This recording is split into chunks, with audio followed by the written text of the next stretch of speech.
kabajamtoota keenya keessummaa takka isinii qabadhee dhiyaadheetiin jira. Daraartuu Boonaa eenyu? Daraartuun Boonaa ana. Maqaan dhaloota keetii hoo kan warri keessan siif baase eenyu jedhamta? Maqaan dhaloota kiyyaa Alayyaa Asladdiin naan jedha. Eessatti dhalattee guddatte? Iddoon dhaloota kiyyaa Gabibattiin dhaladhee Qumbittiin guddadhe. Bara ijoollummaa keetii hoo akkamitti dabarsite? Bara ijoollummaa kiyyaa ganti keenya Gabii barraa Qumbittiin guddadhee abbaa kiyya yeroo sanii fi waan dargin ajjeese jechaaf achirraa nuun baqatanii ganti keenya ganda eessummaan kiyyaa biratti Qumbitti guddadhee jechuudha. Yeroo ijoollummaa san keessatti nuti eeguu sanitti ganda keenya keessatti ijoolleen shamarranii jira, dargaggoota jira, heellee taphatanii dubri heellee taphataa, dhiirti immoo shaggooyyee taphattee jechuudha. Ansan jalatti shaakalaa ture jechuudha. Gusan xiqqoodha daa'ima gusan jala deemiti. Osoo ayyoon tiyana dhorkutu jala deemu shaakalaa jechuudha. Haarratti dhagaa gubbaa dhaabbadheetiin ijoollee xixiqqoositti shaggooyyee fa'aa taphadha jechuudha. Kanarraa kan kaaseen taphni gaafsan taphannullee heellee dubiraaf kan dubri taphataa ture.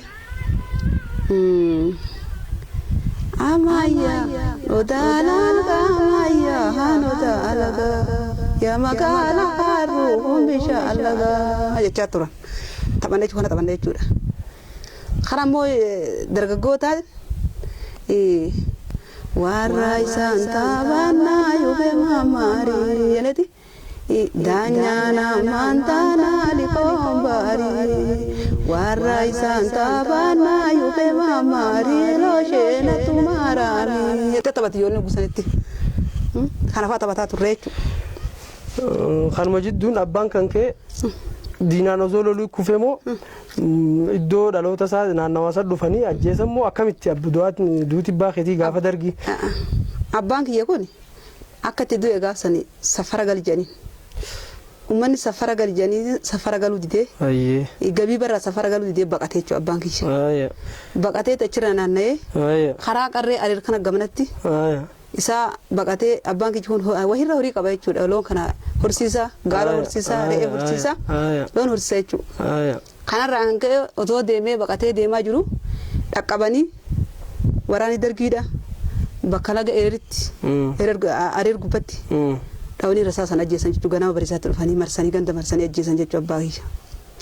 Rabbi rahmataa godhuuf. Rabbi rahmataa godhuuf. Qabsoo bilisummaa Oromootti yoom dabalamte? Qabsoo bilisummaa Oromoo kanatti anaa ijoolleetti ganda keenya keessa na fuudhan jechuudha. Isaan kun dhufanii na fuudhan jechuudha. Maaliif na fuudhan seesisan irratti illee gumaa abbaa hankeetii warra akka keetii kana akka fala jedhaniiti addi bilisummaa Oromoo dhuftee mana halkan dhufanii na fuudhan jechuudha. Marsanii ganda marsanii ijoollee shamarranii nam sadii wajjin. Ati quban qabdu? Eerutu quban qabu halkan dhufanii marsanii. Eenyu si fuudhe nama yeroo san ni beeyta? Hogguu sanitti dhaqqabaa hurkaafaa jedhanii warra na fuudhe gaafsan. Nama biraa? Namni biraa hedduu hogguu sanitti dilaa jira jedhanii. Si fuudhanii eessa siin deeman yeroo sanitti? Deemaniiti bakka dirree barroota na naqan jechuudha. Yeroo san halkanuma san? Yeroo san achi na oofaniiti eegas booda yaanee halkan kan nu yaa bulanii eegas booda waraanatti nu addaanii dirree barroota nu naqan jechuudha. Karam waraanni yookas? Gusa waraana baadiyyaa keessa Raamujotti. Akka odeeffannoo qabnutti daraartuun waggaa 10 osoo hin guunne jaan yeroo qabsoo seentu. Mee ati hoo nuuf himi? Hangaafa saditti dhiiraaf dhalaa kiyya ta'uu addaan hin beeku garuu xiqqoodha. Daa'ima dhiira ta'uu kiyya dhalaa ta'uu kiyya addaan hin beeku jechuudha. Ijoollummaa kiyyaan hin deemu gusan na oofanii. Sanirraa kan ka'e waan hin gaafa ijoollee sanitti nama faxina ture jechaaf hogguu dhufanillee isiin tun waan qawwee baattee deemuu hin dandeenyeef jechaaf tapha warraa isaa fa'a na shaakalchiisanii taphataa ture jechuudha keessattis. Akka gara qabsoo seentu maaltu si kaase? Gara qabsoo hogguun seenitti eegaan takka seeneen boodatti ayyoon tiyyelleen anilleen isii tanallee daa'ima ijoollee dhiiraatu jira gurguddoon isii dura isiin haa qabsooytu malee isiin hin deeffadheettee jettuu ayyoon tiyyelleen jala bu'aa turte jechuudha. Kanarraa kan ka'e immoo waan nama daa'imaan qabsoo tanatti ida'ameetu irra waa'ee seenaatiif waa hunda qabata jeniiti obboleeyyiin kanarra gurguddaallee didanii anatti achitti na dhiisan jechuudha naata. Sirri. Qabsoo keessatti daraartuun hawwisoo qofaan immoo gama waraanaatiin hirmaattee jirta.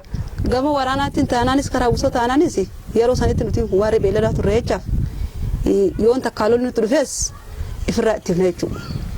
Yoo immoo lolli jiraatu baate immoo duula nu oofanii bakka diree lolaa nu geessan jechuudha.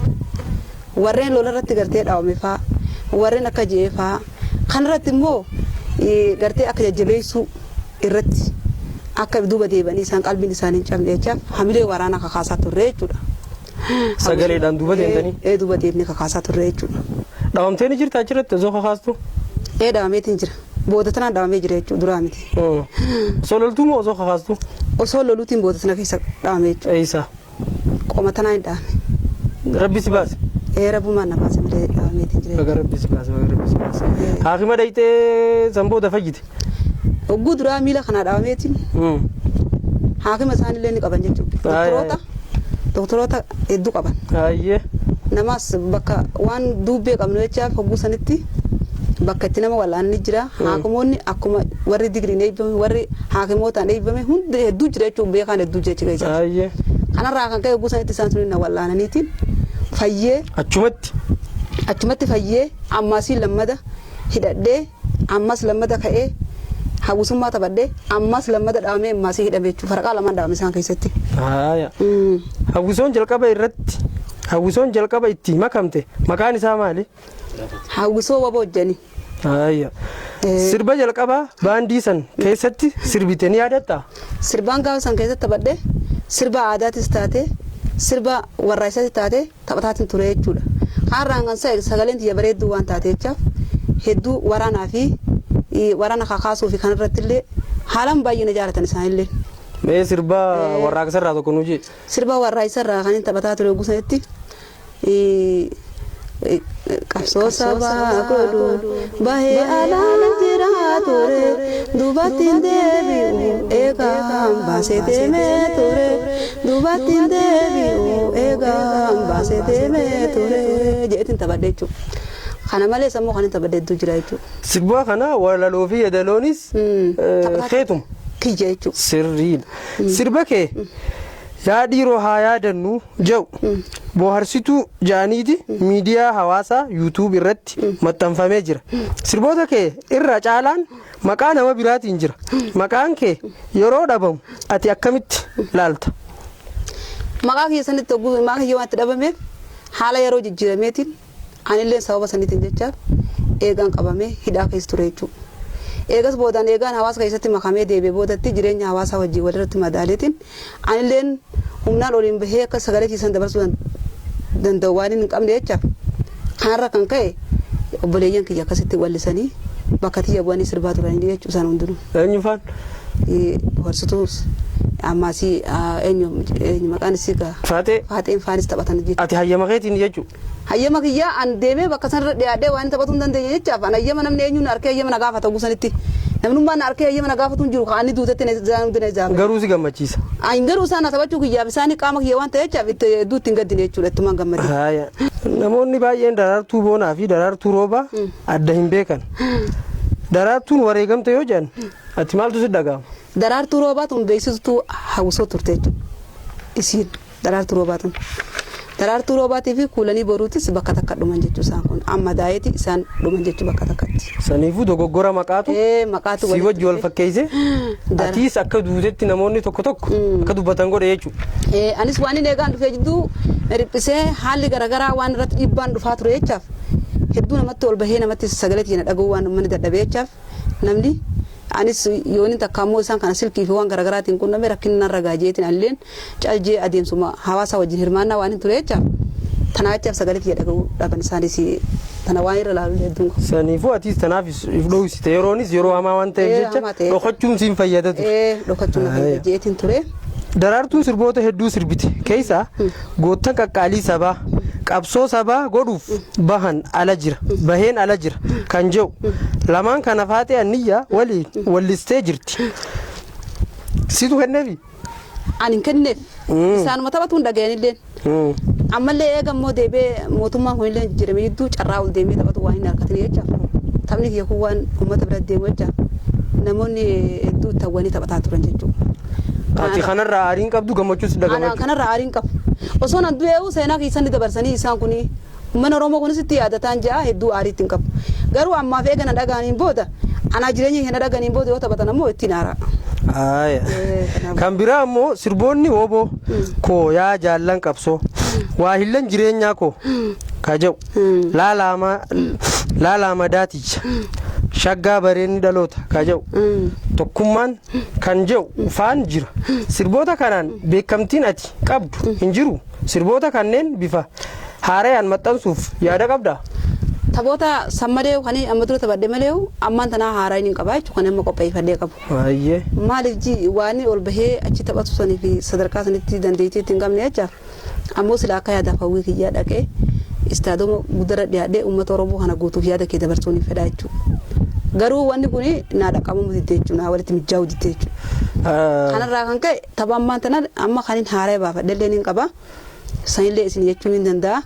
Kaduris ni jira kafadhe hundaa'u tapha hedduun taphadhe tapha toora 6 moo 7 kanaan taphadhe jechuudha asoo keessattis kaniin maqaa haaraa kana malee kana malee Baalee gobbatti waggaa 6 hidhamtee turte yoom qabamte eenyu faa wajjin qabamte aniin turi dhaameetiin anaa dhaamte kophaatti yadeemtu kophaatti yadaameetiin deemee jechuudha eessatti sawweenatti hin dhaame sawweena bakka kam naannawa sawweena jaliiti Baalee keessa lafa sawweena jedhan takkattiin achittiin dhaame jechuudha bakki sun bakkitti itti daraartuu roobaatii fi oolanii boruu faan itti dhuman jechuudha ayilleen ogguu jaallan keenya kun kanii wajji ture obboleeyyan keenya kun ogguu kufan irraa deemuu dadhabeetiin achitti hedduu lolli eega ganama sa'a 2 eegalirra guyyarraa sa'a 6tti lolli nurraa dhaabbate jechuudha lol san keessatti anillee ni madaa jechuudha deemu didee ogguu madaa'utti madaayitiin kophaatti jahuufi eenyuun faa hojii wal waraantu yeroo san ogguu saditti waraana malas hojii wal waraana sanii wajji wal dhoyna jechuudha achi nu dhufe achiin bakka dhaamee kophaatti jetti shorroqee hurruma keessa seenee kophaa kiyya bahee jechuudha osoo namatti hin bahiniin bultii 15 kophaatti yoo ta'a gaara keessa nyaataa dhugaatiin osoo hin jiru nyaataa dhugaatiin takka hin jirre nyaataa dhugaatii tana maaliin nyaadha seeta tiinii janiiti biyya arsitti shonka janii tiinii tanaa jira kophaatti jetti kaniin madaa'ee shonkaa kana sen taa'ee raasaa keessa nam tokko na bira jiru ilmoo namaa takka na bira jirtu anuma qofa deemeetiin hogguun bakka shonkaa tan dhaqee taa'ee harka tokkoon kan hin madaa'ee qabu qoma tanarraa qabu harka tokkoon akka lafatti ergee nyaadha jechuudha halkan Useen deebee hurruma keessa kophaatti usee gachiisee rafa rabbiin ammaas takka waa takka afaan hin finne hangana keessa bineensinis dhufeen fee bineensinis takka rabbiin irraa qabee takka natti dhufne jechuudha kanarraa hankaaseen bultii 15 kophaatti deemee bultii 16ffatti qaalichi tokko kafi kophaa isaa deema gaara kubbaayyuu jaan Baalee keessa gaara kubbaayyuu jaaniin gaara kubbaayyuu sunitti namtichi tokko kophaa isaa deema anaa kophaatti deemtu katti walitti qibjenne jechuudha maale isa dhufte naan jekkana laale anaa deemtan oguu laalu nama isa dhufe si fakkaadhe nje atin tun nama biyyanaati miti naan je ana moo katti lucu darbadeetiin marxoo keessa seenee uffanni keenya waan uffata dhiiraa ta'e jechaaf shamisa qamisa kofoo marxoo keessa seenee tumaan akka marxoo sana akkatti keessa seenee uffadhee deemu mataan kiyyaas akka keessan kana ciraadha anuma akka dhiiraa kana ati isa dhufte naan je kan laale nama isa dhufe si fakkaadhe nje qawween deemuu dadhabeetiin qawween irraa godeera tawaalee godeera lafa godaa jira lafa dhagaa jira dhagaa kana irra kaayee awaalee deemee jechuudha biraa fagaattee muumatti fagaadde biraa amma deemi mallattootti godheetiin lafa akkana lafa gaaraa takkana jee laalee irraa deemee akeekkadhee laalee kaayee waan hin deemuu dandeenyeef jecha hidhannooti ijaafi qawweeti jechachitti jabeessee usee deeme caalchee osoo hin deemutti itti dhufe ogguutti dhufu qaalichi atiin tun nama waraana adda bilisummaa Oromoo keessa ture na fakkaata naan jedhe sanis itti fakkaata dhaabbadhee deegaa tokko laalee Yoo qaalichi kun natti chaddeemes shugutiin qabamaas qawwee malee shugutiin qaba. Sagalee ta'u. Shugutiin qaba xiqqoo isa tanaan qaba. Shugutii tanaan akkatti laal haada wanni kana jalatti chaddeebsee irra darbadheeti. Yoon inni kun akkatti anaatan akkatti natti agaragalee qaalichi kun takka ammoo najjeessu takka kara jechi agaragalee shugutii tanaan dhawajeetiin itti laalladhe jechuudha. Qaalicha laala dhaabbatee akka narraa fagoo dhaabbatee na gaafate. Atiin tun nama lafa fagoo irra deemu fakkaata. Arrabni hanqee kun siidhaa jedhama. Sagalee hanqee akka sagalee namatti hin dubbattu. Nama lafa fagoo dhufe fakkaata. Maaliif kophaa hanqee kala fagoo ta'e deemta naan jedhu.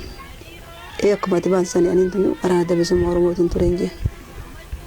Innaan qaalichi ka'eetiin nama siyyaame waan areerallee taatu ka'ee sii fidee dhufaati.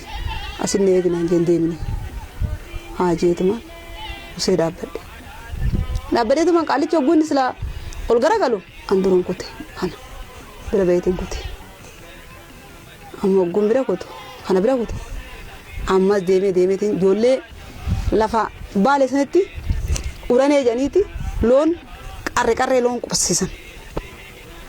Ogguun sagalee qa'ee maddii taa'usee taa'u dhageeffadhu. Ijoollee shamarranii malee sagalee nama guddaa keessa hin jirtu. Dhageeffadheeti ijoolleen shamarranii maal nagooti jee usee ka'ee halkan. Ogguun dhagu ijoollee dubiraa usee tumaan jidduu seenee usee huccuu akka darbadhee eessaa deemtanaa jetti ijoolleen.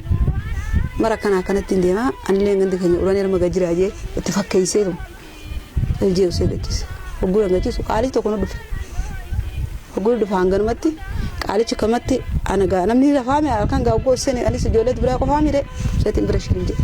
Qaalichi seetuma nu laalee na laalee tumu see mana keessa seetuma nu laalee tumu gaddeebee tumu waraana fiti daa'imni. Ogguun an silaa amma xiqqoo shilim jebe ijji namaa hirriba qabdi ogguun xiqqoo shilimaan jiru ka'eetiin deema ogguun an jiru duruu daa waraana marfameen odoon bariine duraan deema jeetamanis. Amma ogguun akkan hojii duruu waraana marfamee jechuudha. Waraanni qacanqoleen na qabanii.